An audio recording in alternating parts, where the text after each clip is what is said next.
Dá uns 90 km, assim. Ah, tá. Dá o quê? Acho que Itajaí e Joinville, mais ou menos, acho. E tipo isso, tipo isso. Todo dia é isso.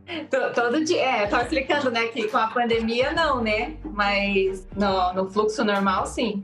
Nossa, aqui é pertinho da Brascarne, da onde eu moro, dá 5 minutinhos, então pensar em ter que deslocar 90 quilômetros todo dia, né? Então, mas eu trabalhei 10 anos a 15 minutos do trabalho, né? Então eu falei assim, não, acho que agora talvez dá pra dar uma arriscada aí. Eu comecei a trabalhar de casa esse ano por conta própria. Essa foi a primeira vez que eu estou trabalhando na mesma cidade que eu moro, porque eu sempre também fui ir pra Itajaí, Navegantes, eu trabalhei muito em Navegantes, aí era cansativo pegar a estrada. Eu comecei a trabalhar por conta de casa antes de ter pandemia, né? Veio a pandemia e tirou toda a graça do negócio. Então, não sou mais diferente, não. É porque aqui no sul tem mais preconceito ainda com home office, né? Tipo, a área que tá em São Paulo, a gente vê que é mais comum. Tem muita gente que nem vai voltar mais pra escritório depois desse período aqui em São Paulo. O pessoal gostou muito da ideia de home office e ficou forever and ever. Pra vocês terem uma ideia, teve uma época que eu morava em Campinas, uma hora e meia de São Paulo, e é uma cidade que fica bem longe. E eu era mais rápido chegar de Campinas a São Paulo do que muitas vezes morar na própria zona leste de São Paulo e chegar no centro. É isso que eu ia falar, o trânsito é demais, né? Uhum. Eu tinha esse problema quando eu trabalhava em Navegantes, aí vinha a temporada aqui no verão, né? Que eu moro em Balneário Camboriú. Nossa, o trânsito de turista chegando na cidade. Nossa, super longe Navegantes de Balneário. Eu levava normalmente 25 minutos pra chegar em casa. Aí, ali início de janeiro, 1 hora. Eu levava 1 hora pra chegar em casa, no mínimo. Quanto tempo! É o tempo que eu levo de Paranaguá a Curitiba. Tem gente que dentro de Curitiba leva isso pra trabalhar. Eu moro em Navegantes, cara. Eu levo aí em torno de sala a sala 10 minutos. Da sala de casa até a sala de trabalho. Então, tá tranquilo, assim, não tem tanto problema com o trânsito. Que maravilha. Não, mas é de boa. Quando eu vim morar, eu sou natural de Ibituba, né? Tô morando aqui há 13 anos. E aí, quando eu morar aqui, como eu trabalhar em Navegantes, eu resolvi morar em Navegantes porque eu precisei passar no verão ali. Quando eu fazia a entrevista, eu precisei passar 3 vezes no mesmo dia o ferryboat. E aí, eu decidi, de fato, morar em Navegantes. Aí tu vai à falência pagando esse ferryboat, né? Isso, exatamente. Então, eu moro em Navegantes, bem pertinho do trabalho, tranquilo. Um abraço pra administradora do ferryboat, que com certeza vai patrocinar nós depois dessa. Mas é caro, né? Então, vamos pra pauta. Eu sou o Jonas Vieira. Eu sou o Sari Santos. Eu sou o Emanuel Silveira Jorge. Eu sou Priscila Cunha Oliveira. Eu sou a Mônica Gabriela. E vamos conhecer os terminais alfandegados.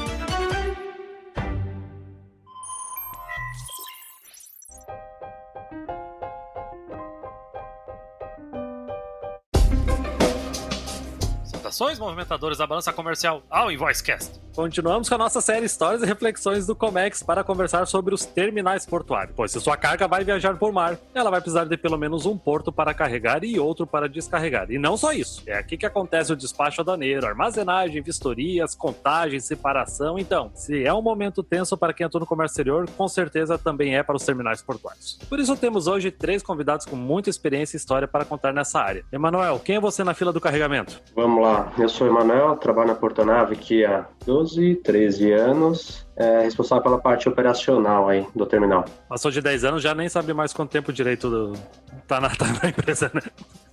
É que passa dos 10 e a gente começa a esquecer da data, né? Mas é em torno de 12, se não me engano. Massa. Mônica, por favor. Bom, meu nome é Mônica Gabriela. Eu trabalho aí na área desde 2010. Trabalhei 10 anos aqui no terminal de contêineres de Paranaguá. Hoje eu estou numa startup de comércio exterior, mas já vi bastante coisa acontecer aí, né? Quando a gente está dentro do terminal, a gente acaba tendo bastante contato com todo mundo, então já vi muita carga ser movimentada ao longo desse tempo. Mas, Priscila, por favor. Meu nome é Priscila, eu trabalho nessa área do comércio exterior há 9 anos, sendo que 5 anos e meio eu trabalhei com logística de distribuição em armazém geral, e há 3 anos e meio eu tô como comercial aqui no terminal Portuário Brascarne. Bem, aprendendo muito cada dia aqui no terminal, né? Cada carga nova, carga projeto, bastante situações. Excelente. Então vamos começar bem do básico para a nova geração que está chegando aí. O que é um terminal portuário e até já falando a parte mais importante. Por que ele precisa ser alfandegado, Mônica? Como a gente está lidando com diferentes tipos de carga, né? A gente precisa se adequar à legislação, né? Então, o terminal ele é alfandegado porque ele é fiscalizado por um órgão anuente, pela Receita Federal. Existem outros órgãos também que fazem fiscalização de mercadoria e aí vai depender muito da exigência de cada uma. Então, dependendo do que você importa o esporte, você vai precisar de anuências do MAPA, da Anvisa, do Inmetro, do Exército. Ele é alfandegado justamente porque ele precisa cumprir todas essas normas de segurança, tanto na parte de legislação quanto na segurança realmente física ali do espaço, e garantir realmente que tudo esteja, vamos dizer assim, falando um português um pouco mais claro, dentro das regras. A gente tem que cumprir realmente todas as regras do comércio internacional, né? E são muitas. A legislação ela é bem vasta. Quando um terminal ele armazena a carga, ele é chamado de recinto alfandegado e fiel depositário da carga. Então ele é responsável ali pela parte fiscal, aduaneira, e pela parte também operacional, enquanto aquela mercadoria está por ali. Um porto precisa prestar conta para mais gente, né? Você, por exemplo, assim que tem estrangeiros numa embarcação, tem que prestar conta com a Polícia Federal, por exemplo, né? Queira ou não queira, é uma área de fronteira, né? Um navio que chega do exterior, automaticamente que vai atracar no primeiro porto nacional, se for aqui, vai ser o primeiro contato dele com o solo nacional, consequentemente, sob jurisdição de Polícia Federal, enfim. Então, de fato, é necessário todas as medidas de controle, e o terminal está sujeito a qualquer fiscalização 24 horas por dia, e a gente está sob um regime aduaneiro, comparado com outros terminais do mundo. A gente tem um regime aduaneiro com bastante fiscalização por todos os órgãos, isso é importante. Então a gente tem essa regulação por ser um terminal alfandegado. A estrutura portuária tem que comportar, digamos assim, receber esses órgãos anuentes. Por exemplo, importar e exportar alimentos, tem que ter uma área especial para, digamos, uma câmara fria. Faz sentido isso? Isso. De acordo com a carga que vai aumentar, ela está sujeita a algumas vistorias, né? Vamos usar o exemplo aqui de carga frigorificada ou congelada, dependendo do local de estufagem, tu vai ter uma vistoria do CIF, então precisa de um lacre do Ministério da Agricultura, tu precisa do acompanhamento dos fiscais. No caso de importação de alguma carga que ela possua madeira, seja pallet, estrado, é necessário uma fiscalização do MAPA, se esse pallet ou essa madeira ela foi certificada na origem, ela tem um carimbo de certificação. Se for uma carga radioativa, né, movimentada, ela está sob jurisdição do CENEM. Se for explosivos, armamentos, sobre fiscalização do Exército. Então, de acordo com a carga movimentada, tu vai ter um anuente responsável pela fiscalização. Não necessariamente ele vai olhar todas as cargas que passam, mas essas cargas serão sujeitas a uma possível fiscalização de acordo com a característica da carga. Na verdade, a gente sabe que não é só essa questão de o que está dentro do porto, que é muito mais variado do que a gente pensa, né? Porto em si é uma coisa muito mais variada do que a gente pensa. Existem, inclusive, tipos diferentes de portos, e eu sempre tive curiosidade disso, na verdade, entender esses tipos diferentes, porque para mim sempre foi porto e porto seco, e não existia mais nada. Então, o conceito de porto e terminal que são coisas distintas, né? Tu vai ter um porto e dentro desse porto, o complexo portuário, tu pode ter 1, 2, 3, 4, 5 terminais. Sim, existem portos ou terminais dentro de portos voltados exclusivamente para container, carga geral, granel líquido, enfim, o terminal dentro de um porto organizado ou não, ele vai dimensionar a estrutura dele para atender alguns tipos de carga específicas. É importante mencionar que também existe a zona primária e a zona secundária, né? E a Brascarne, ela fica numa zona primária, que é destinada à movimentação de cargas recebidas ou enviadas para o exterior.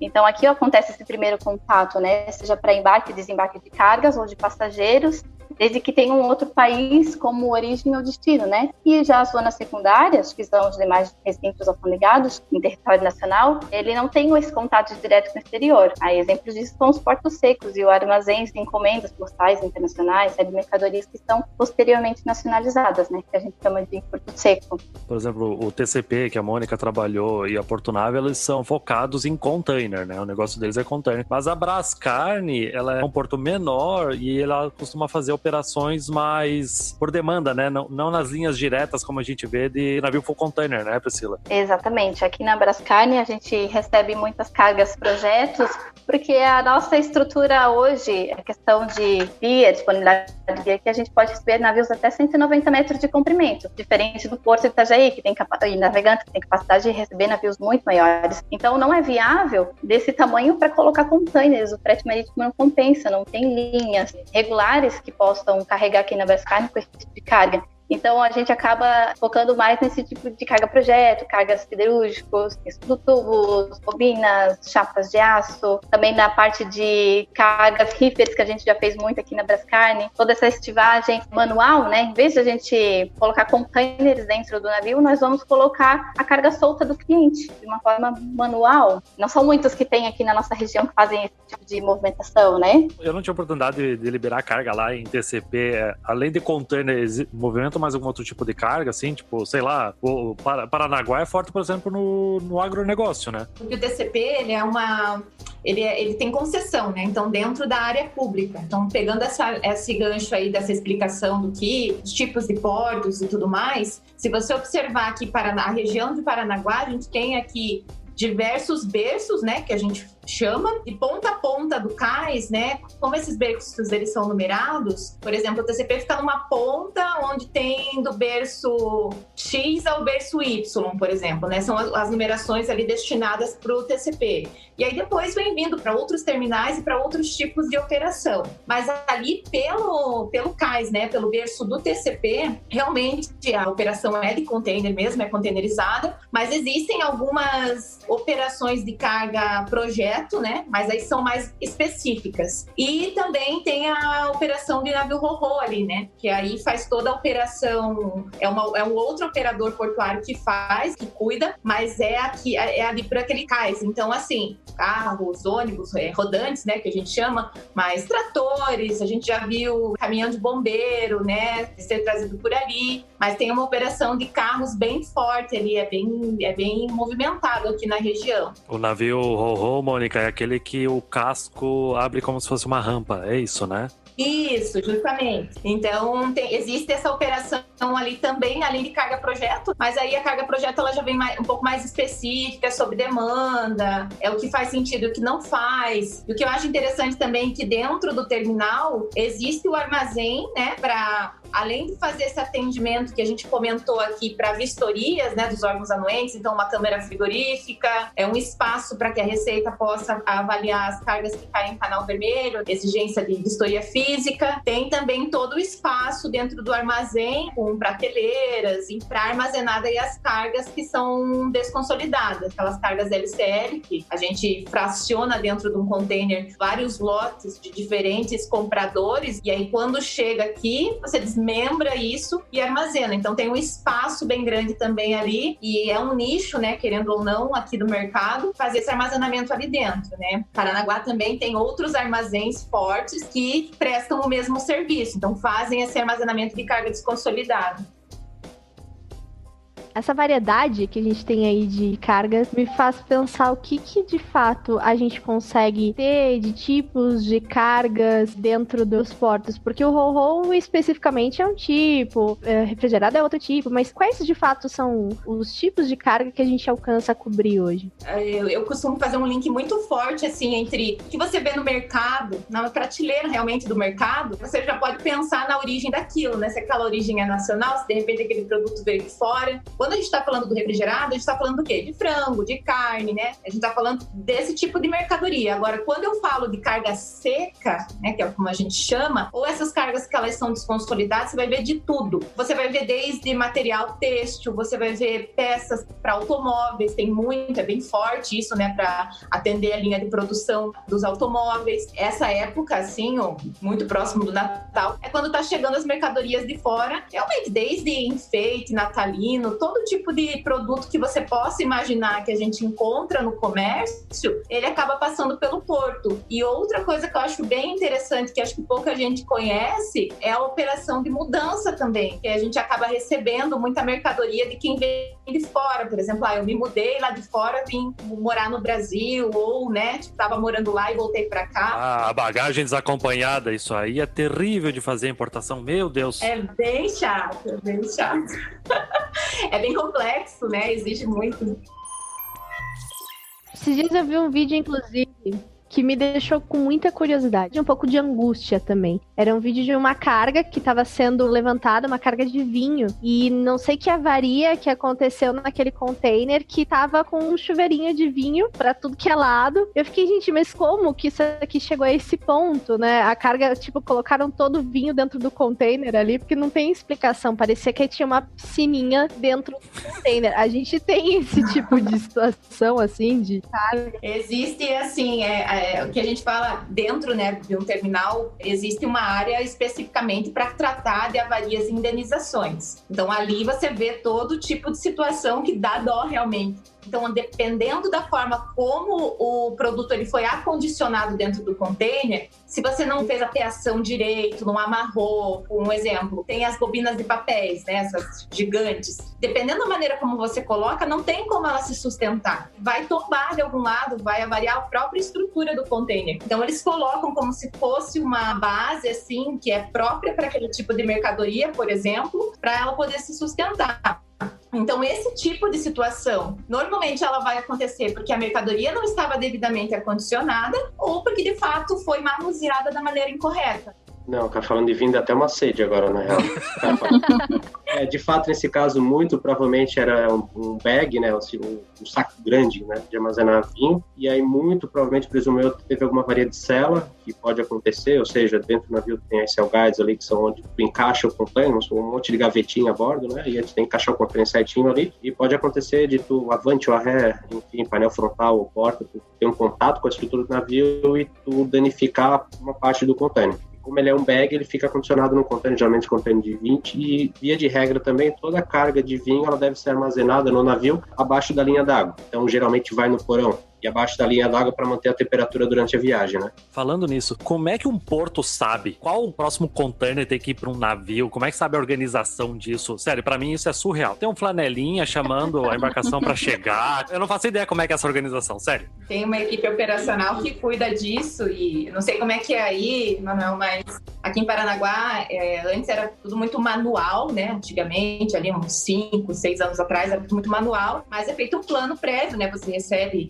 a lista de cargas que tá por chegar e, consequentemente, aquilo que você vai embarcar nesse navio. E aí, depois disso, a gente acabou investindo um pouco em sistema. Então, a gente já consegue ver, já tem um desenho do navio em 3D, aí você já vê toda a carga ali dentro, você faz todo o plano. Como se fosse, a gente brincava lá que era um joguinho de videogame, né? Tanto o pátio quanto o navio, você vai jogando ali com base nas informações que você recebe do armador. Porto Tetris, né? Tipo isso.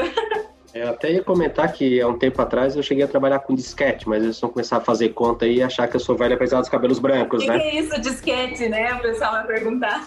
Não sei se vocês conhecem, mas disquete é um quadradinho, assim, tinha alguns, né, ficava a bordo do navio com disquete, de fato, botava o disquete no computador do navio, aí voltava cheio de vírus, mas enfim, era um saco. Para tentar facilitar, né? Posso receber carga pro navio X até o dia 10, vamos supor assim. E aí eu tenho um deadline, o armador diz, o deadline vai ser dia 10, meio-dia. E aí é toda a carga depositada no terminal. Dia 10, meio-dia, eu informo o planner do navio, ou todo o serviço regular, ele tem um central planner, que é quem de fato cuida do navio durante toda a viagem dele, seja na costa internacional ou nacional. Não, mas ao meio-dia aí começa o pessoal da exportação ligar para pedir sessão do deadline, né? Não é isso que acontece. Isso! A gente falou isso no último episódio gravado. Isso, aí tem o tal do lar oscilar, né? Olha só, consegue lá para mim até 18. Não, olha só... Mas é Lardoc ou Largate? Não, o container já tá chegando aí. Tá onde? Tá lá em São Bonifácio, mas já vai chegar, né? Daqui uma hora. Seria um cenário perfeito, né? Que ninguém peça Lardo, oscilar, enfim, não tem Largate ou não. Meio-dia tu manda toda a carga pro Central Planner e tu diz, eu tenho 30 containers para Altamira, Alcedo, enfim, aí ele aloca isso na navio de acordo com a rotação. E aí ele sabe os portos que vai escalar e ele diz, olha, tu pega esses containers, essa faixa de peso de 25 a 30, de 30 a 32 e tu carrega navio. E aí a gente faz sequenciamento, planeja e isso é aprovado pelo imediato, ou seja, o imediato navio, o comandante, ele aprova esse plano. Antigamente, né, quando eu ia com o disquete a bordo lá, tu levava o disquete, ele olhava o plano e dizia, ok. Hoje tem sistemas de então tu manda por e-mail, manda por arquivo eletrônico para ele recebe, enfim, as coisas mudaram. Às vezes dá saudade do disquete, tá? Mas faz muito tempo atrás, hein? Então. Considerando a Brascarne, que não tem operações de linha regular, como é que funciona, por exemplo, para chamar uma embarcação para atracar e tudo mais? Hoje tudo é feito pelo Porto Sem Papel, né? A gente recebe o contato do armador, eles falam o dia que eles querem atracar o navio e a gente só consulta a praticagem para ver também a disponibilidade da grade deles. E com isso, o próprio Port Captain do navio, que faz todo o planejamento de onde a gente deve colocar cada carga, então a gente faz mais a parte operacional do embarque, né? A gente acaba não planejando onde vai cada carga dentro do navio. A gente segue esse plano do Port Captain, do supercargo, e a gente, com a nossa mão de obra, o nosso guindasteiro, ele movimenta a carga conforme uma instrução e depois a gente faz o lashing, disponibiliza material de criação, emite certificado de lashing. O lashing é a amarração da carga com cintas e a certificação é que ele garante que aquelas cintas estão bem amarradas na carga para que no trajeto ela não se movimente, né? Porque é diferente de um container, não tem esses encaixes. Aqui é uma coisa bem manual mesmo, coloca carga, às vezes a gente precisa fazer até uma solda no material, dependendo do peso do equipamento, porque a gente trabalha muito com cargas superdimensionadas, né? Então precisa fazer um trabalho de solda, fazer essa cintagem, colocar correntes para que ela não se movimente durante o trajeto. Tempo com antecedência você sabe que uma embarcação está chegando para atracar aí. Acontece igual, por exemplo, com um caminhão, que às vezes uma empresa recebe um caminhão, não sabe o que é que tem dentro, não sabe de onde é que tá vindo, o cara não tem nem nota fiscal às vezes. Aqui é um pouco mais lento, assim, porque existe toda a negociação por trás. Como é uma carga spot, ela não chega do dia para noite, né? Então existem os contatos da parte de quem quer trazer a carga para o terminal e deixar aqui, que a gente fala muito com os agentes para fazer a que a gente chama de capatazia, né? A gente recebe, coloca lá no chão, fica armazenada, até chegar ao navio. Aí é um outro contato com o armador, que daí a gente fala mais do serviço de estiva, que é essa parte mais operacional de colocar cargas no navio. Então são negociações diferentes e isso leva um tempo, porque não é uma linha regular como os navios de containers têm nos portos, né, maiores. Então a gente acaba tendo aí a antecedência da operação, às vezes 6 meses, até 1 ano, às vezes 1 mês, mas como o nosso pier, ele está sempre livre, assim, as operações são em spot, a gente pode fazer a atracação imediata de um dia para o outro, de uma semana para o outro, é só o tempo da gente receber informação e programar mesmo com a Marinha, com a praticagem, informar no porto sem papel e receber essa carga em tempo hábil para que a gente possa fazer o embarque. Ou, quando se trata de uma importação, aí realmente é só comunicar o porto sem papel, avisar a praticagem e encostar o navio aqui. Daí isso dá para fazer de um dia para o outro, assim, desde que o nosso pier esteja livre. Quanto ao custo, a gente sempre acaba negociando com um pouco mais de antecedência, né? Porque precisam estimar isso, não é uma operação barata, envolve muitas informações, a gente tem que cuidar muito com o tamanho dessa carga, porque a gente precisa de equipamentos especiais, precisa contratar, às vezes, spreader, guindastes de terra para fazer a movimentação dessa carga por ela ser pesada, né? Ouvindo a Priscila, eu tô pensando muito em comunicação, né? Comunicação é tudo. Comunicação é a lei, é a regra e tudo mais. Principalmente quando as comunicações são especiais, que nem o Emanuel comentou, que é aquela ligação especial dizendo: oi, a carga tá chegando e tá lá longe. E aí eu vou perguntar, inclusive, pro Emanuel mesmo, porque eu senti aquele amor pela comunicação que ele pôde expressar aqui pra gente com exemplo. Eu vou perguntar pra ele: Emanuel, como que é essa relação com o armador, com o cliente, armadores e clientes em geral? Como é que funciona pra se comunicar, pra funcionar tudo isso de um jeito organizadinho? Bom, o cliente paga meu salário, né? Então tenta agradar sempre que possível. Faz sentido. Hein? Desde o começo a gente veio com um conceito bem novo, né? Terminal Greenfield, enfim, com uma metodologia, uma estrutura totalmente tentando divergir um pouco do conceito que se tinha de porto, assim, tanto portonave, até citando também o caso do Porto Itapuá, alguns terminais infraestruturas que vieram depois aí. Então basicamente a gente tem as regrinhas, né? Você tem o deadline, você tem as janelas a chegar, você tem horas mínimas para agendar, então é só ir lá no site e tá tudo certinho o que ele deve fazer. E aí, para todas as exceções, a gente tem um departamento comercial, um atendimento que funciona no telefone, e-mail, enfim, chat, e aí a pessoa vai explanar. E de fato a gente sabe, né? Exemplo, a gente tem gargalos hoje, falando de 470, falando de BR-101, falando de mais alguns gargalos que a gente tem. A gente tem muita carga frigorificada que vem do oeste. E aí chega na 470, chega uma sexta-feira, 19 horas aqui no Trevo Itajaí, Navegantes, enfim, ele vai atrasar. Né? Então a gente tem esse approach com o cliente, então o cliente liga: olha, vou atrasar de fato, peguei movimento, deu acidente na BR, enfim, e aí a gente analisa caso a caso. Obviamente, então a gente tenta tratar o mínimo de exceções possíveis para tentar fazer que as coisas funcionem da melhor forma. Mas tem exceções, sim, seja na carga, seja o cliente, seja o navio, o armador, enfim. Então a gente tenta tratar pontualmente, mas aqui hoje a gente é centralizado no atendimento, né? Então dificilmente eu recebo ligação de cliente, assim, dizendo: já tô chegando. Não, né? Conversa com o atendimento lá e aí eles avisam o pessoal da operação aqui para receber o container. Mas é tranquilo, a gente tem conseguido organizar. Tem mais alguém assim que vocês se relacionam bastante, além de armadores e clientes? Eu creio então que seja, por exemplo, a Receita Federal, né? Deve ser bem presente. Isso, a Receita é bem presente, né? A gente tem também aqui um departamento de vistorias, Então toda a carga que necessita de posicionamento para vistoria de Receita Federal, de mapa, de Anvisa, enfim, toda a carga que precisa de uma vistoria, seja importação ou exportação, a gente tem um departamento de vistoria que está sempre em contato, fazendo a ligação entre o cliente e a Receita Federal, a Anvisa, e faz esse acompanhamento diário dos posicionamentos para a Receita. Acho que é importante destacar, falando nesse relacionamento e pegando esse gancho da comunicação, que existem aqueles encontros, né, dos intervenientes. Eu sei que aqui no Paraná tem, em Santa Catarina tem, outras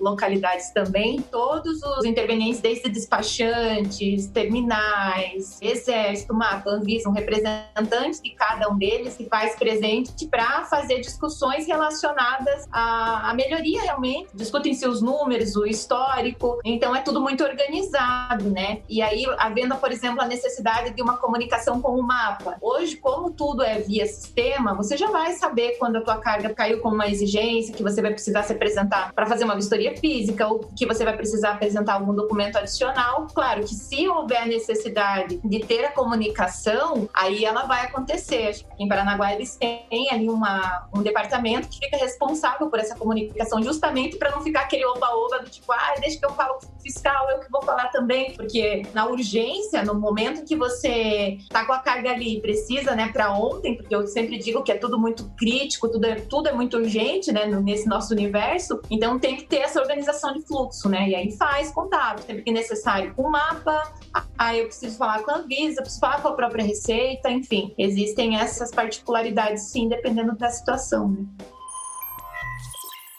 Eu queria já entrar na parte das histórias, eu quero que vocês contem boas histórias aqui pra gente. Eu já quero puxar uma muito interessante, que foi a que teve na Portonave recentemente, que foi a importação dos caças da FAB, né? Que foi um negócio muito diferente do normal pra nós aqui, eu acredito que pra Portonave também, né? Então, foi uma operação bem especial pra gente, né?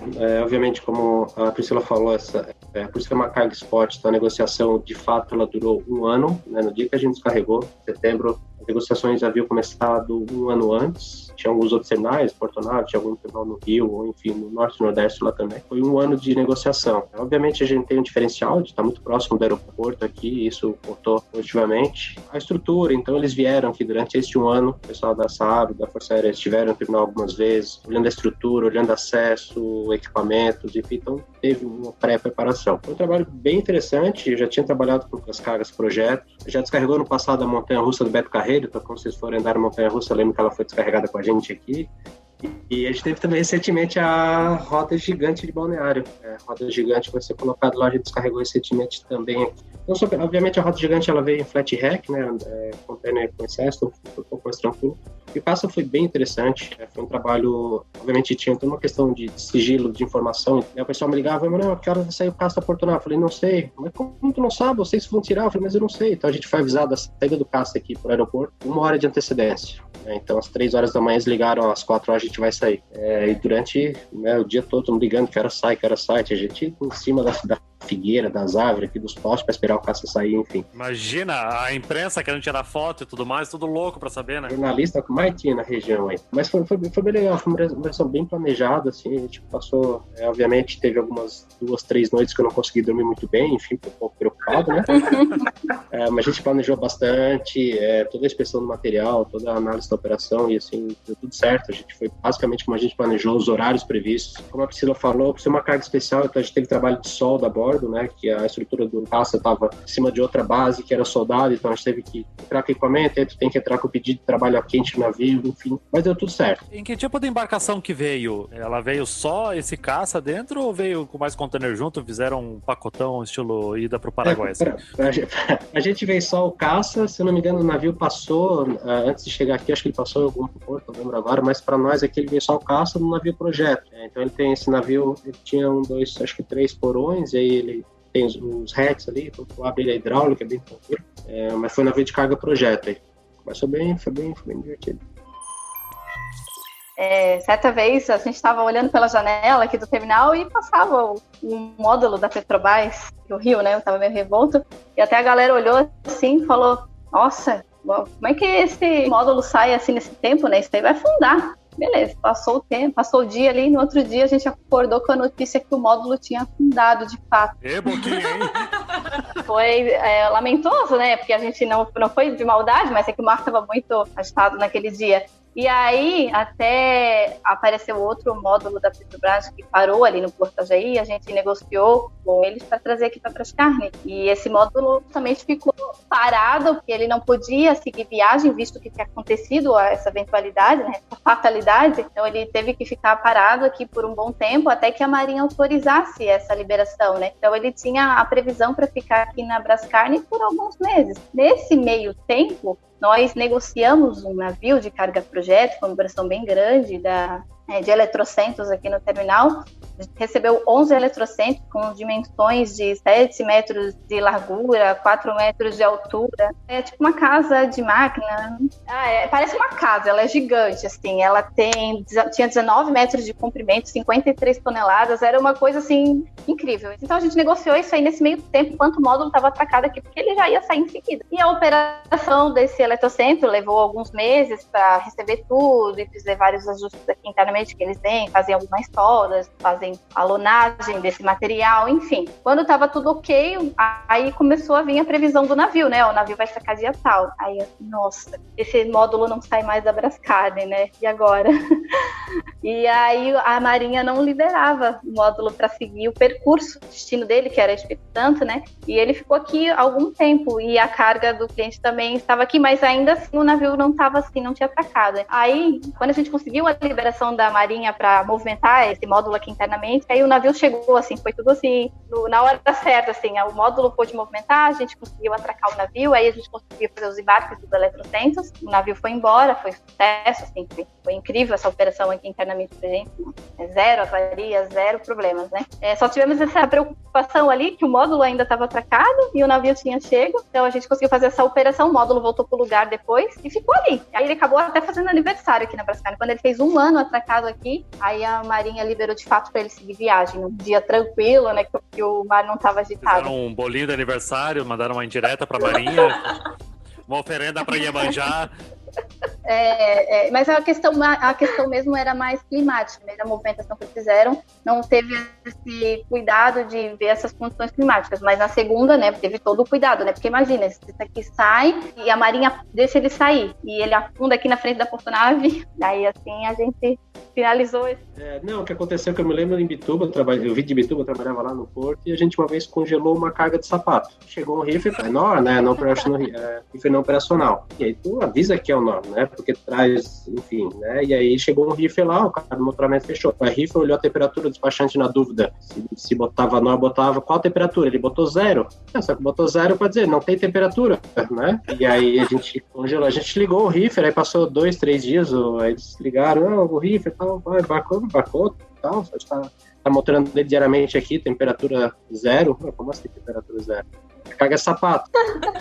Mas deu certo, congelou, descongelou, deu tudo certo aí.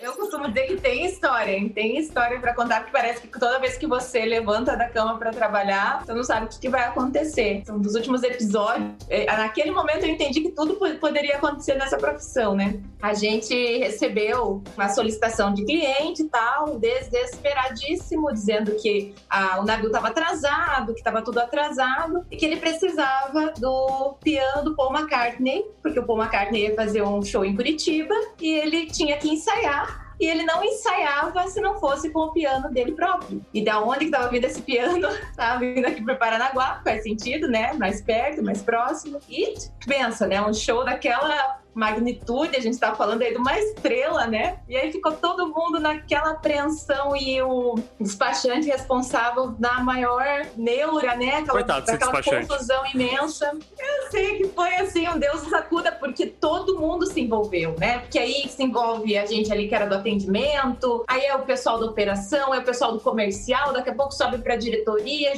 tem todo mundo ali envolvido naquela história. O fato é que a gente passou o dia inteiro mesmo. Que provavelmente deve ter vindo em admissão temporária, isso que já dá canal vermelho, né? Aí tem que tirar isso dentro do controle, provavelmente, que já é um momento tenso. Imagina a descrição da mercadoria. Piano do Paul McCartney. Tipo, meu Deus. E se tá correndo, o piano ainda desafina, imagina o ódio. Ter uma admissão temporária, a declaração, ela era no papel mesmo, né? Ela não era nada sistêmica. Tinha uma parte sistêmica, mas uma parte que correr ali, pegar uma assinatura para liberar. E tinha essa questão do atraso, né? Então a gente ficou um dia todo assim, todo mundo apreensivo, vendo se dava tempo, se não dava. Aí tem toda a questão de horário, porque acho que o Emanuel colocou uma coisa bem importante aqui, que para que um porto funcione, né? Para que uma operação funcione, você tem horários específicos para receber carga, quantidades por horário. E aí tinha aquela coisa, guarda um horário pro piano pôr uma carga.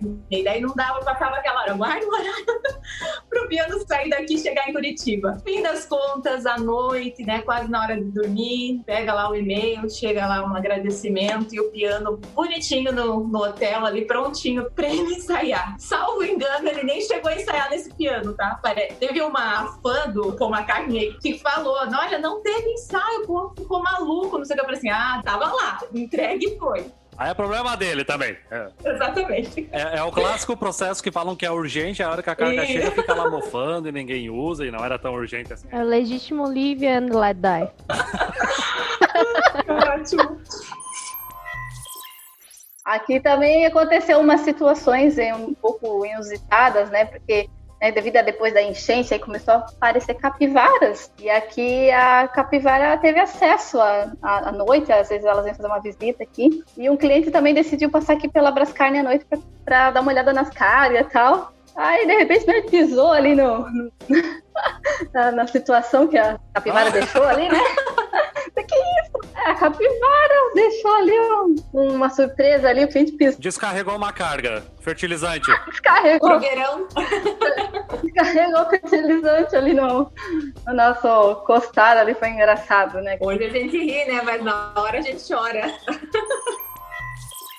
Eu tive minhas experiências também, tanto na Brascarne quanto na Portonave. O Manuel já devia estar na Portonave e eu já ia lá fazer vistoria de Canal Vermelho e vistoria do mapa na importação. A primeira mijada que eu levei num porto foi na Portonave, porque tinha uma vistoria de Canal Vermelho e eu acessei a área alfandegada, tinha lá o crachá, tudo certinho, só que eu fui sozinho. E aí eu fui lá porque a carga já estava desovada e era assim, era aquelas importações tipo mais de 50 adições, 100 adições. Aí eu tava já com pressa para separar as coisas e eu encontrar o que o fiscal ia querer ver, que normalmente era o mais caro. E eu cheguei lá sozinho, comecei a abrir as caixas e tal. E aí chegou alguém da Portonave lá, o cara que eu conheci falou, cara, tu não pode ficar aqui sozinho. Não, eu disse, cara, tu não pode estar aqui sozinho. Ué, por que não? Essa carga é minha? Não, tu não pode estar aqui sozinho. Que negócio é esse, cara? Tu tem que esperar a gente, tu tem que acompanhar a gente. Levei uma baita mijada. E aí eu levei outra mijada na Brascarne uns meses depois. Eu era um jovem importador, cheio de sonhos e objetivos.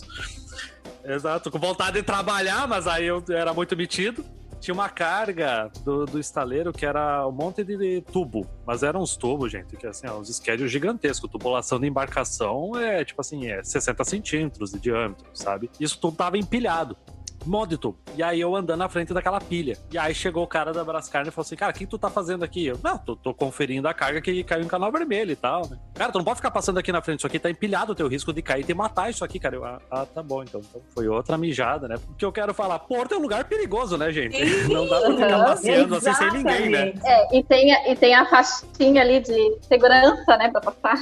Eu levei 2 mijadas pra aprender isso. Na prática. Eu acredito que outros clientes também deem esses trabalhos pra vocês, né? Não, sempre acontece. Também tem situações ali com as bagagens acompanhadas que vem cada coisa engraçada, né? Queremos nomes das coisas. Eu acho que a pressa era tanta de fazer o embarque, a mudança, né, e vir pro Brasil, que mandaram até o lixeiro do banheiro cheio de lixo. Nossa! Provavelmente era um brasileiro mesmo, né, que é quem costuma fazer lixo do banheiro, né, porque lá no exterior eles acabam jogando pela descarga, né. Então acho que veio até lixeiro, assim, sabe? Então são situações, né, que a gente acaba pegando ali. Infelizmente, é o tipo de carga que mais dá problema para liberar. Demora mais, tem, né? Enfim, acontece N situações. E realmente, tem gente que assim, olha, eu já tô com a minha vida aqui pronta, já tô com a minha casa, mas eu tenho coisas ali que são minhas, foram deixadas pela minha avó, ou porque eu realmente tenho um apego muito grande. Então já teve bastante situação assim que às vezes o cara não precisa daquilo, realmente não é item essencial para sobreviver. Até porque eu fico pensando, realmente tem que ter muito apego para fazer toda essa manobra, né? De trazer e por embarcação, contrata e faz uma série de trâmites aí e paga bastante para isso, né? E aí teve também essa última só da história da bagagem. Aí tinha uma caixa cheia de umas bolas de papel, assim, de jornal, embrulhadas. Nossa, e a gente abrir, né, pra ver o que era.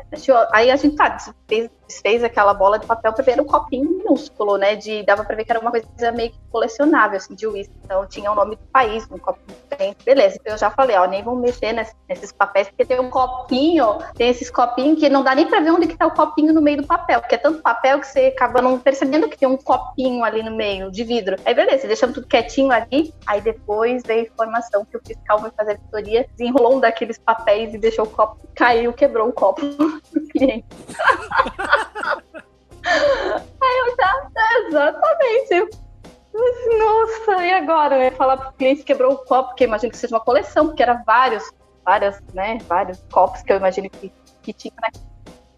Foi fiscal, com certeza, né? Antes dele do que vocês.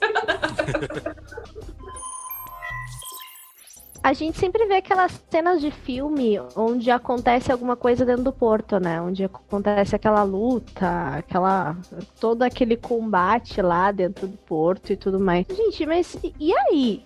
Já aconteceu de ter invasões de porto de gente que tem visão assim? Não sei. Porque a gente cresce aprendendo no filme que o porto é lugar de fazer artes marciais. Todo mundo entra e sai no porto, que é uma facilidade, né, em filme, né? Não, ali não. Aqui não acontece, não. Tem todo um quesito de segurança, né? A gente tem que emitir os crachás, fazer um cadastro, tem que tirar ali os acessórios, você tem que falar que você está entrando com o celular, então a entrada não é assim tão facilitada não, né? Tem todo um controle da maneira. Até entre cais, aqui, por exemplo, né, que tem vários, até lá no costado mesmo, para você transitar entre um terminal e outro, né, existe segurança, existem barreiras, então, seja por um carro que você for entrar, veículo para fazer carregamento, tudo tem que estar devidamente documentado, né, tanto documento de veículo sobre quem está entrando, pedestre também, né, por biometria, por crachá, é bem diferente, né, daí dá para dizer realmente que o filme dá uma fantasiada. Eu lembro disso quando eu fazia vistoria, que o meu crachá, ele tinha lá uma sigla que ele só me dava acesso ao armazém para vistoria e para aquela áreazinha da vistoria do mapa da importação, né? Das embalagens de madeira, né? O código daquele ali corresponde a uma área de acesso que você pode ter, né? Aqui na Brascar tem história aqui do nosso supervisor que ele contou, ele tem 30 anos aqui de operação. Na época, há muito tempo atrás, né? Eles recebiam aqui algumas embarcações que viam algumas pessoas, assim, clandestinos, né? E aí tentava sair da embarcação pra ficar ilegal aqui, só que daí era anotado e a polícia era chamada, essa pessoa era levada e devolvida pro país dele, né? Mas aconteceu aqui, né, de algumas pessoas tentarem a bordo do navio, né, entraram clandestinamente e tentaram sair por aqui, mas não deu certo não. Caramba! Para entrar na área portuária, o que vocês recomendam, por exemplo, assim, de estudo, de cursos complementares? Eu sei que tem, por exemplo, tecnólogo, bacharel de gestão portuária, tem jeito do comércio exterior, na logística também. O que vocês recomendam, por exemplo, assim, de estudo mesmo? Acho que a gente, depois que passa muito tempo na prática mesmo, você vê que, poxa, passei 4 anos na faculdade, teve coisas que eu aprendi na faculdade que eu só fui usar anos depois no trabalho, né? Eu sempre dou dicas, né, desses cursos online mesmo, que vão direto a um assunto, a um ponto específico, sabe? Olha, aqui a gente vai abordar tudo sobre importação. Aqui a gente vai abordar tudo sobre exportação. É você, de fato, fazer cursos que agreguem a prática mesmo, né? Que não seja só aquela teoria, porque assim, conta a história, né? A história de tudo. É importante você saber. Mas se a gente estiver pensando em ingresso no mercado de trabalho, eu sugiro muito esses cursos que já são direcionados para, né? Então vamos falar aqui sobre logística, aqui a gente vai falar sobre transporte, XPTO, ou sobre importação, exportação. E uma coisa que eu gosto muito de sugerir é que utilize dos canais oficiais, especialmente ali a Receita, né? Nos últimos anos tem disponibilizado muito material rico, com uma série de explicações e informações pertinentes a operações, né? Todos os tipos. Então eu hoje, assim, até vivo trocando figurinha com várias pessoas que disponibilizam conteúdo online, faço cursos online, mas a minha fonte oficial mesmo é sempre canais da Receita, os manuais que tem ali, né? Eles fazem alguns desenhos, né? Associam a coisas mais práticas. Então, no meu ponto de vista, hoje é importante você ter uma formação, sem dúvida, mas se você quer, de fato, ingressar no mercado de uma maneira mais fácil, assim, e que você consiga realmente se alocar rapidamente, seriam esses cursos mais direcionados à prática mesmo. Eu concordo com tudo que a Mônica falou. Eu tenho formação em gestão portuária e até pós-graduação em logística no exterior, mas tudo que de fato eu sei foi vivenciando a prática. Com a vivência da prática, a gente começa a resgatar aquilo que os professores falavam na faculdade. Eu lembro, agora eu lembrei, agora faz sentido, né? Então, nada como a prática. E a gente sempre procurar entender, assim, o que cada um faz dentro da empresa, porque isso só vai agregando, né? Se você puder tirar um tempo para exercer aquela função daquela pessoa, pelo menos por um dia, uma semana, porque isso é conhecimento, né? Então, a experiência do dia a dia vai formar você o profissional que você é e poder agregar isso na sua vida, né? E essas conversas, esse network, essa troca de informação, buscar fontes confiáveis. Mas você para ler uma legislação, ela te explica tudo. Você pode abrir uma empresa, como ser um terminal alfandegado, né? Então a melhor fonte ainda é a leitura, é você buscar esse conhecimento gratuito que existe, a gente só tem que tirar realmente um tempo e buscar essa informação, né? Concordo com todo mundo que falou já. De fato, hoje a gente tem até uma certa carência com relação a cursos na área portuária. Tem hoje logística, gestão portuária, e de fato tem bons cursos, mas muito desalinhado do que acontece na prática por vezes. Eu sou formado em Relações Internacionais e fiz também especialização em logística no exterior. Tive a oportunidade de fazer alguns cursos fora do país também. Então, acho que o maior aprendizado... Bom, vocês vão fazer conta, mas eu entrei em 2000, né? Já se vão 20 aí. Mas a melhor oportunidade que eu tive foi ter entrado como estagiário. Pessoal, massacre os estagiários aí, mas um bom estagiário tem futuro, né? Quem busca aprender. O conselho que eu dou na primeira oportunidade, quer trabalhar na área portuária, tenta. Seja comercial, faturamento financeiro, na operação, qualquer lugar. Conseguiu uma brecha, entra. Não vejo hoje algum curso que te deixe 100% pronto para trabalhar na portuária. Até porque se tu resgatar no passado a entrada na área portuária, se voltar antes da 8.630, 93, então a questão do trabalhador portuário avulso, que entrava era de pai para filho. Tem um passado aí que isso vem mudando. No passado era bem mais difícil entrar na área portuária, então hoje isso tem mais fácil com a vinda dos terminais, enfim. Então tem um histórico aí que está mudando. O conselho primeira oportunidade, eu cheguei a fazer lá atrás processo para ser ajudante do despachante. Graças a Deus eu mudei de ideia na metade do caminho. Eles falaram, vamos fazer, mas chegou na metade eu falei, eu vou pular fora, não sei, era o pressentimento. Eu acho que uma área pensa isso do outro. Eu acho que o despachante deve pensar assim, nossa, ainda bem que eu não trabalho em Porto. Aí o pessoal do agenciamento de carga, nossa, ainda bem que eu não sou despachante nele. Eu acho que todo mundo pensa que a grama é menos verde do vizinho. Exatamente. Então, na primeira oportunidade, entra, vai aprender. Tem muita coisa que não tem na teoria, não tem nas escolas, não tem os professores de cursos, né, ou seja, de graduação. Alguns atuam na área, outros não, e é um cenário que muda constantemente, seja de legislação, seja aduaneiro. Como a Priscila falou, o Mano falou, estudar, correr atrás. A gente brinca às vezes com alguém, conversa com o papel. Não, mas eu queria, conversa com o papel, né? Vai lá, pega o papel, lê, né? Então, volta e meia, a gente dá umas respostas dessas, obviamente não para cliente, né, para colega de trabalho. Porque eu queria fazer isso, não dá. Por quê? Conversa com o papel. E um ponto de atenção também é a questão do idioma, do inglês, e enfim, já se falou lá atrás de mandarim e outras línguas, mas o inglês é fundamental, né? Toda a comunicação hoje com o armador, então o idioma é uma coisa fundamental. As pessoas não esperem entrar na área para buscar falar outro idioma, enfim. Então esse é o pacotinho, e correr atrás, né? Independente da área, se dedicar dia a dia, fazer o trabalho com maestria, procurar sempre melhorar, e independente da área que você vai, nenhum curso vai deixar 100%, seja medicina, direito, você vai ter que ir para campo e botar a mão na massa. Acho que esse é o melhor exemplo. Verdade. Não, e achei legal tu mencionar o inglês, até porque se alguém aí do Porto precisa falar com o comandante imediato, normalmente esse cara não é brasileiro, né? Exatamente. A gente tem alguns navios por cabotagem, né? Se tratando de aliança aí, que a tripulação é brasileira, e alguma coisa de login também, que são armadores nacionais, mas o resto é... norueguês, dinamarquês, americano, irlandês, o Tom Hanks, né? Essa turma aí. Paul McCartney. Ai, gente, excelente. Pessoal que tá nos escutando, muito obrigada por ter estado com a gente até agora. Se você ouviu até esse momento e também lembra histórias de portos e outras coisas que vocês queiram comentar, segue a gente nas redes sociais, curte nossas redes sociais, deixa seu like, conversa com a gente. Tem lá o Telegram também, que é um espaço ótimo para contar histórias com ou sem vinho. A gente vai estar lá para esperar vocês a qualquer momento. Muito obrigada, pessoal. Trabalhos encerrados e até a próxima. Tchau, tchau. Tchau, tchau, valeu. Tchau. Esse podcast foi um oferecimento das empresas TTL Brasil, Você Global e Taglog Armazéns Gerais, movimentando o seu mundo.